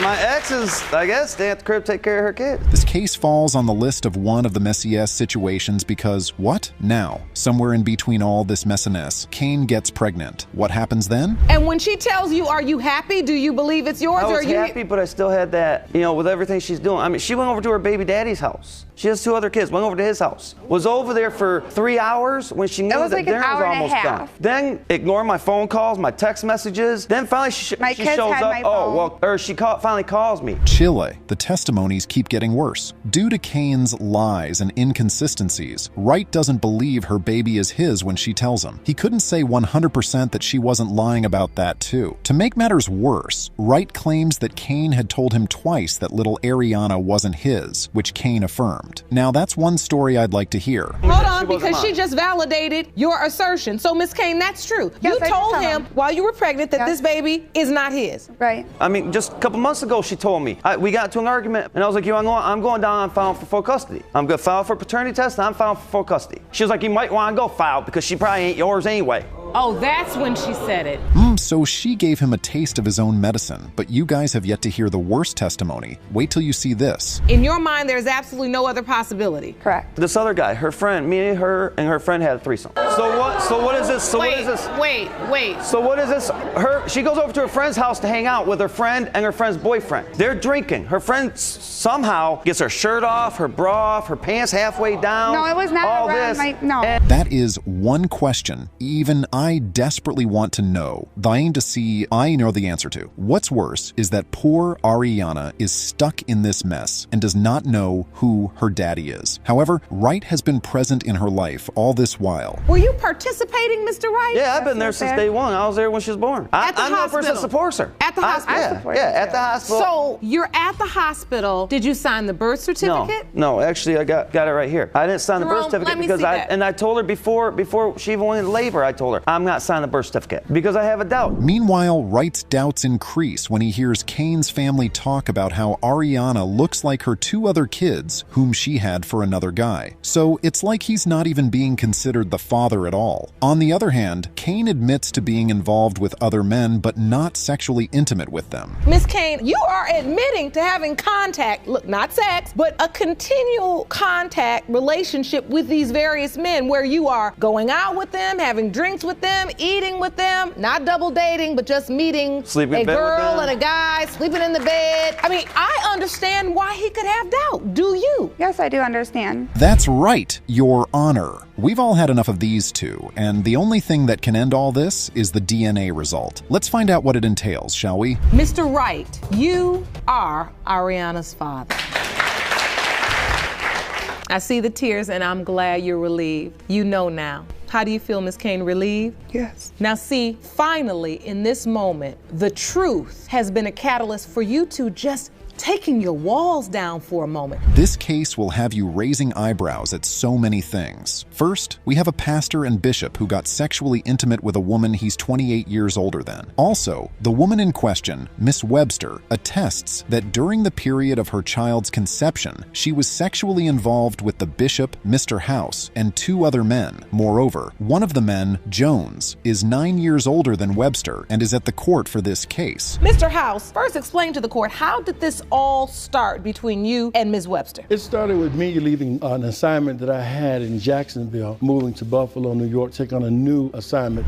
After hearing House's testimony, the judge asks Webster to tell her side. Let's see what she has to say. It was supposed to have been like a Bible study thing, but instead of that, it was like more, it led on to sexual. Church, I met her at a fast food joint, and we exchanged the numbers. That's wrong, Your Honor. We met at church. Looked at each other, and quickly she became a hoochie, and that's what it was all about. Excuse me, This confirms Webster's statement that she was also involved with 2 other people, one of whom is Miles Jones. What was Webster's relationship with Jones like? Yes, he was a boyfriend. We knew each other for 5 years, but it was an on and off relationship. I knew nothing about that, Your Honor, at all whatsoever. And so you knew Mr. Miles Jones before you ever met Mr. House? Yes. Okay. And so admittedly, you were having sex with both of these gentlemen? Yes, Your Honor. All right. Jerome, I think it's time that we meet Mr. Miles Jones. Right. According to Jones's testimony, he and Webster started a casual sexual relationship. However, at some point, both parties wanted more than that and started dating officially. But here's the twist. Jones claims that he never knew Webster was intimate with someone other than him. But at some point, she started sleeping with Mr. House. Did you know that? You knew? No,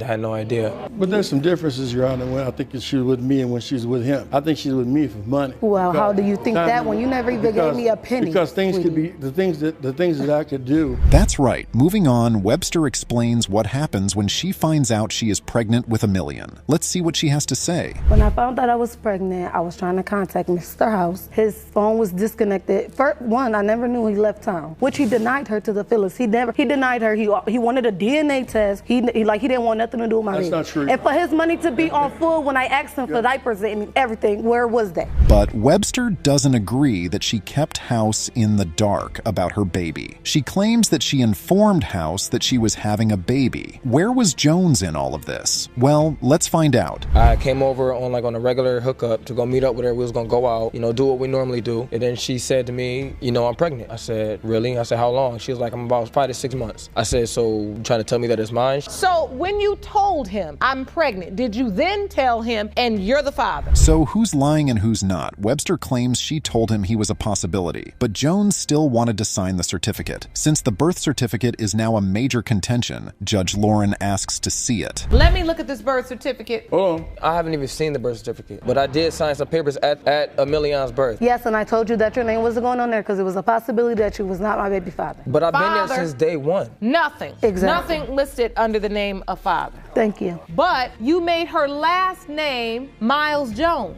Okay, Webster affirms Jones' words about being there for her and baby Emilian. She even gets a little teary-eyed afterwards. But it looks like Mr. Bishop is a little jealous of their moment. So he spirals into many unnecessary accusations about things we already know. Since you're triple playing, and there's another possible guy as well too. Remember here, she's triple playing. Let's look at it for what it really is. She's tricking. She's sleeping with this guy, sleeping with me, sleeping with somebody else. If she was happy, then there would be no need for me to be There is here. a need. My baby need her father, not a maybe, a father. It looks like Webster understands her mistakes and is ready to correct them. What better way to start than discovering who Emilian's biological father is? The judge asks both men to tell the court if they want Emilian to be theirs. While Jones says he does, Bishop had something deeper to provide as his response. Mr. Miles Jones, you are not her father.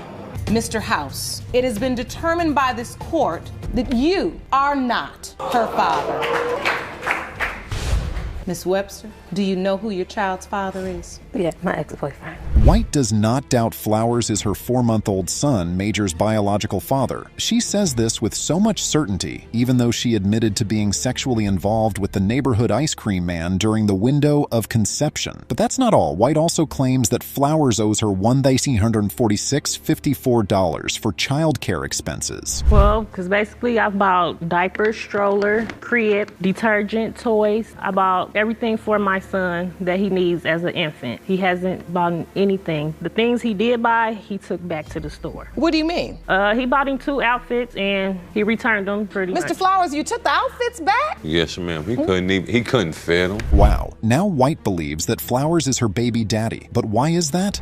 Me and Mr. Flowers, that's all we did was have sex. You know, that was our relationship, was based on sex, unprotected sex at that. So. And you were having sex with Mr. Flowers during the window of conception. Yes. And you weren't using protection. No, ma'am. Mr. Flowers, you say you have doubt. Yes, ma'am. Since the pair were practically in an open relationship, Flowers doubted that little Major was his. Hence, he never acknowledged White's text about her pregnancy, and also didn't attend any of the doctor's appointments. The pair didn't have any relations till after Major was born. He came around like in February. I let him come back because I wanted him to see his son. So the baby was born? Right. So the bottom line is, when you came back and you saw the baby, did you believe Major was your child? Yes and no, for the simple fact, I done seen it to where cat like, all right, that's my baby. Yeah, he seen, when he seen them 3-4 years text later, messages. you go have a test done. So Flowers had doubts about Major being his, but his doubts only intensified after he saw the texts on White's phone. Flowers believed that the other guy might be Major's father and not him. Who exactly is this other dude? Well, you'll find out shortly. Mr. Miles, thank you for joining us today. Ms. White has admitted that she had a sexual encounter with you, and Mr. Flowers believes you are the baby's father. Were you, in fact, in a sexual relationship with Ms. White? Yes. Was it ongoing? Was this just a one-night thing? Actually, we only did it like 4 times. Right. White explains more about her relationship with Miles, the ice cream truck dude. Here's what she has to say. When you say entertainment, what do you, I mean, it's not like it's a movie. No, because William not around, you know, he had stuff for me to do. We was on the ice cream truck, you know, we kicking it, you know, we go to the house, party, do whatever, and, you know, he was somebody to have fun with. Telling Mr. Flowers he's the father, he's the father. Did you ever tell Mr. Miles he was the father too? While Miles explains that Major doesn't have any of the features his other 8 kids have, Flowers butt in. Within a second, both men get into a round of argument about who the baby looks like in the courtroom, embarrassing their grown-ass selves. Do you see that baby in me? Bro, that is not my baby. That's your baby. That's not my baby. Look at that baby. He has no features, and no so nothing. at the point you saw him and you didn't see your features, then what did you tell Miss White? I didn't tell her at the time. I just said in my head like, wow, this is not my child. You know what I mean? Have you done anything for the child after you met the child? Did you try to help? It looks like Miles is completely sure of what he says. While White was asking Miles for baby diapers, she was busy with Flowers too, demanding all sorts. Not my words, it's Flowers. He even brought out evidence to support his claim. You've handed me evidence. These are text messages from Ms. White to you. Yes, ma'am. And the first one says, LOL, you just don't know my child got so many men willing to do your part. And the next text says, my baby need a pops that's getting money on a daily. I ain't no drug dealer, so I ain't getting money on the daily, ma'am. Thank God she admitted that herself. On the other hand, Miles tells the court that he cannot wait to sort this out, as it is slowly crippling his relationship with his ex-fiancée, who is at the court. In fact, Judge Lauren calls her out to the podium to give her own testimony. Please explain how this has affected you and your relationship. Well, it's been hard. It's hurtful. She's a homewrecker. I could never be a homewrecker. Yes, when your home was already wrecked. About me. Your home was already wrecked. But you knew about me. He was buying my ice cream though. You knew about me. No, I did not. You knew about me. No, I did not know nothing about you. He just said I wasn't together. If Miles was so sure the baby wasn't his, why did he lie to his fiancée? Anyway, let's move on to the money White is suing Flowers for, the sum of $1,846.54. What's that about? Do you have receipts for any of the items you've purchased on Major's behalf? Yes, ma'am. May I see those, please? Sure. What do these receipts reflect? Basically everything I bought for my baby before he came into the world. So these are receipts for crib, playpen, stroller, clothing. Yes. Ms. White, so you're suing for $1,846. Well, that's settled, but it seems White's money claim isn't the only thing depending on the case's outcome. Apparently, Miles's fiancée claims the DNA result would would determine whether she would proceed with the wedding. At this point, we have to know what the results say. It has been determined by this court. His father is Mr. Flowers. Thank you, Jesus. Yeah, you're right. Thank you, Jesus. I already knew that. Let's go. Ms. Whitfield and Mr. Miles, I know you are relieved. Big relief.